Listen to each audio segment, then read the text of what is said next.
Lorsque James et Sophie s'approchent de l'androïde, Henry exprime sa consternation car ils ont décidé de se débarrasser de lui. Le couple admet qu'ils le ramènent à Julian, mais il lui assure que Julian va tout arranger. James lui demande de retourner à sa station d'accueil, mais Henry leur demande de le laisser rester sur le terrain jusqu'à ce que son énergie soit épuisée. Sophie laisse tomber le couteau par terre lorsqu'elle s'aperçoit qu'Henry ne représente aucune menace.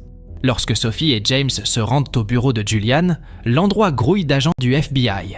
Jessica, confuse, explique qu'elle doit retourner auprès de son créateur. Mais un travailleur social l'informe que Julian est un fraudeur et qu'elle est en réalité humaine, pas un androïde. Sophie et James se rendent compte qu'Henry est aussi humain, alors ils accompagnent le FBI jusqu'à leur maison pour retrouver Julian et Henry. Alors qu'ils recherchent Henry dans les bois, Julian émerge et tire sur 2 agents. Julian fustige Sophie et James pour avoir ruiné ce qu'ils avaient, parce qu'il pense qu'Henry est parfait pour eux. Il révèle qu'il a sauvé Henry de la rue quand il était bébé et qu'il a essayé de l'élever sans aucune imperfection.